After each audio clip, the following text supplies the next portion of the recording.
23 अप्रैल 2025। मीठे बच्चे, अब नाटक पूरा होता है, वापस घर जाना है। कलयुग अंत के बाद फिर सतयुग रिपीट होगा। यह राज सभी को समझाओ। प्रश्न: आत्मा पाठ बजाते बजाते थक गई है, थकावट का मुख्य कारण क्या है? उत्तर: बहुत भक्ति की, अनेक मंदिर बनाए, पैसा खर्च किया, धक्के खाते खाते सतो प्रधान आत्मा तमो प्रधान बन गई। तमो प्रधान होने के कारण ही दुखी हुई। जब किसी बात से कोई तंग होता है तब थकावट होती है। अभी बाप आए हैं सब थकावट मिटाने। ओम शांति। रूहानी बाप बैठ बच्चों को समझाते हैं। उनका नाम क्या है? शिव। यहाँ जो बैठे हैं तो बच्चों को अच्छी रीति याद रहना चाहिए। इस ड्रामा में जो सबका पाठ है वह अब पूरा होता है। नाटक जब पूरा होने पर होता है तो सभी एक्टर्स समझते हैं कि हमारा पाठ अब पूरा होता है, अब जाना है घर। तुम बच्चों को भी बाप ने अभी समझ दी है। यह समझ और कोई में नहीं है। अभी तुम्हें बाप ने समझदार बनाया है। बच्चे, अब नाटक पूरा होता है। अब फिर नए सिर चक्कर शुरू होना है। नई दुनिया में सतयुग था, अभी पुरानी दुनिया में यह कलयुग का अंत है। यह बातें तुम ही जानते हो जिनको बाप मिला है। नए जो आते हैं तो उनको भी यह समझाना है। अब नाटक पूरा होता है, कलयुग अंत के बाद फिर सतयुग रिपीट होना है। इतने सब जो हैं उनको वापस जाना है अपने घर। अब नाटक पूरा होता है। इससे मनुष्य समझ लेते हैं कि प्रलय होती है। अभी तुम जानते हो पुरानी दुनिया का विनाश कैसे होता है। भारत तो अविनाशी खंड है। बाप भी यहाँ ही आते हैं, बाकी और सब खंड खलास हो जाएंगे। यह ख्यालात और कोई की बुद्धि में आ नहीं सकते। बाप तुम बच्चों को समझाते हैं। अब नाटक पूरा होता है, फिर रिपीट करना है। आगे नाटक का नाम भी तुम्हारी बुद्धि में नहीं था। कहने मात्र कहते थे यह सृष्टि नाटक है जिसमें हम एक्टर्स हैं। आगे जब हम कहते थे तो शरीर को समझते थे। अब बाप कहते हैं अपने को आत्मा समझो और बाप को याद करो। अब हमको वापस घर जाना है, वह है स्वीट होम। उस निराकारी दुनिया में हम आत्माएं रहती हैं। यह ज्ञान कोई भी मनुष्य मात्र में नहीं है।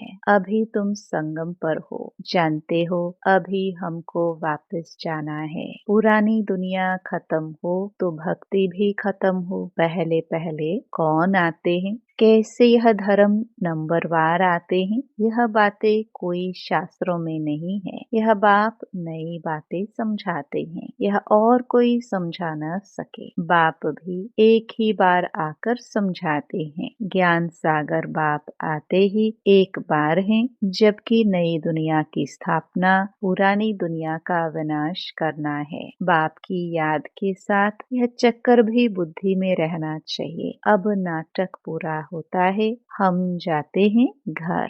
पाठ बजाते बजाते हम थक गए हैं, पैसा भी खर्च किया। भक्ति करते करते हम सतो प्रधान से तमो प्रधान बन गए हैं। दुनिया ही पुरानी हो गई है। नाटक पुराना कहेंगे? नहीं, नाटक तो कभी पुराना नहीं होता। नाटक तो नित्य नया है। यह चलता ही रहता है। बाकी दुनिया पुरानी होती है। हम एक्टर्स तमो प्रधान दुखी हो जाते हैं, थक जाते हैं।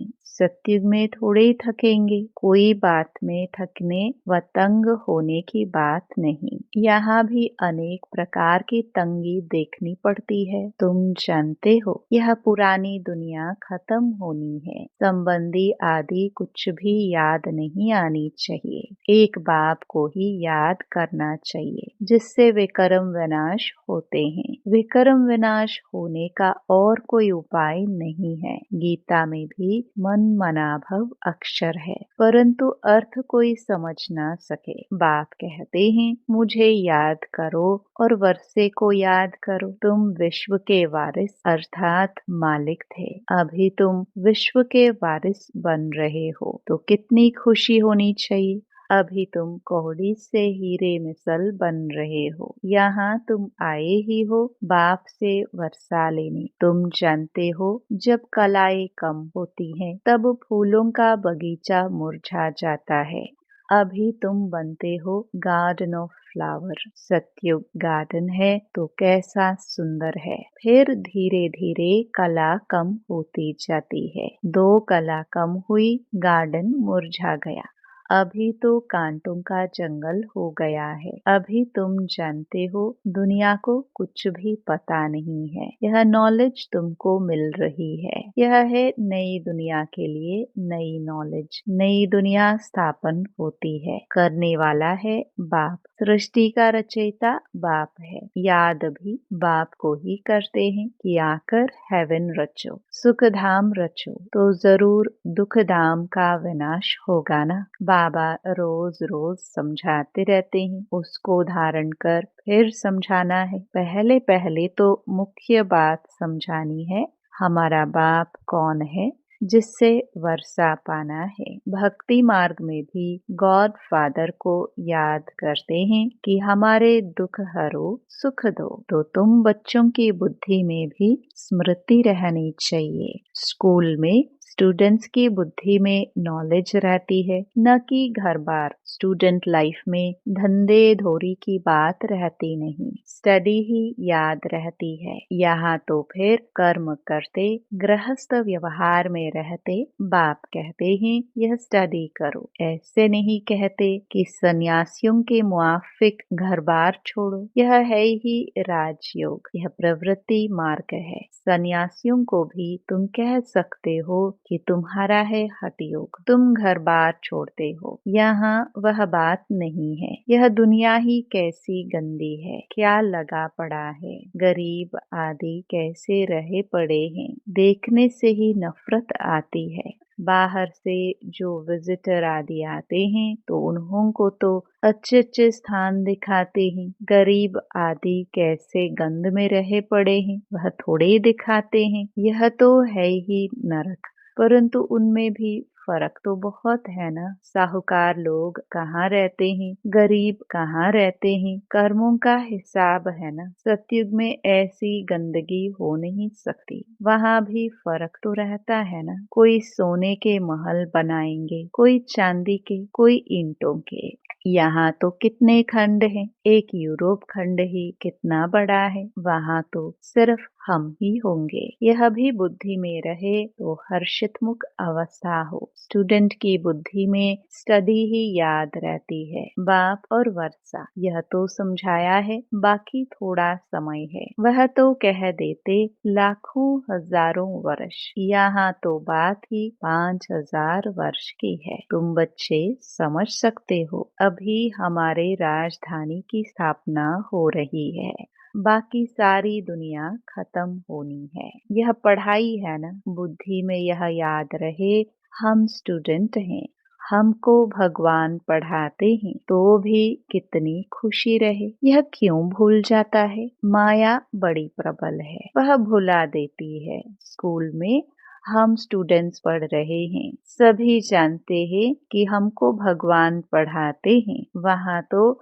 अनेक प्रकार की विद्या पढ़ाई जाती है, अनेक टीचर्स होते हैं। यहाँ तो एक ही टीचर है, एक ही स्टडी है, बाकी नायब टीचर्स तो जरूर चाहिए। स्कूल है एक, बाकी सब ब्रांचेस है। पढ़ाने वाला एक बाप है, बाप आकर सभी को सुख देते हैं। तुम जानते हो आधा कल्प हम सुखी रहेंगे, तो यह भी खुशी रहनी चाहिए। शिव बाबा हमको पढ़ाते हैं, शिव बाबा रचना रचते ही हैं स्वर्ग की। हम स्वर्ग का मालिक बनने लिए पढ़ते हैं। कितनी खुशी अंदर में रहनी चाहिए। वह स्टूडेंट भी खाते पीते सब कुछ घर का काम आदि करते हैं। हाँ, कोई हॉस्टल में रहते हैं कि जास्ती पढ़ाई में ध्यान रहेगा। सर्विस करने के लिए बच्चियां बाहर में रहती हैं। कैसे कैसे मनुष्य आते हैं। यहाँ तो तुम कितने सेफ बैठे हो, कोई अंदर घुस न सके। यहाँ कोई का संग नहीं, पतित से बात करने की दरकार नहीं, तुमको कोई का मुंह देखने की भी दरकार नहीं है। फिर भी बाहर रहने वाले तीखे चले जाते हैं। कैसा वंदर है। बाहर रहने वाले कितनों को पढ़ाकर आप समान बनाकर और ले आते हैं। बाबा समाचार पूछते हैं, कैसे पेशेंट को ले आए हो। कोई बहुत खराब पेशेंट है तो उनको 7 रोज भट्ठी में रखा जाता है। यहाँ कोई भी शूद्र को नहीं ले आना है। यह मधुबन है, जैसे कि तुम ब्राह्मणों का एक गांव। यहाँ बाप तुम बच्चों को बैठ समझाते हैं, विश्व का मालिक बनाते हैं। कोई शूद्र को ले आएंगे तो वह वाइब्रेशन खराब करेगा। तुम बच्चों की चलन भी बहुत रॉयल चाहिए। आगे चल तुमको बहुत साक्षात्कार होते रहेंगे। वहाँ क्या क्या होगा। जानवर भी कैसे अच्छे अच्छे होंगे। सब अच्छी चीजें होंगी। सत्य की कोई चीज यहाँ हो न सके, वहाँ फिर यहाँ की चीज हो न सके। तुम्हारी बुद्धि में है हम स्वर्ग के लिए इम्तिहान पास कर रहे हैं। जितना पढ़ेंगे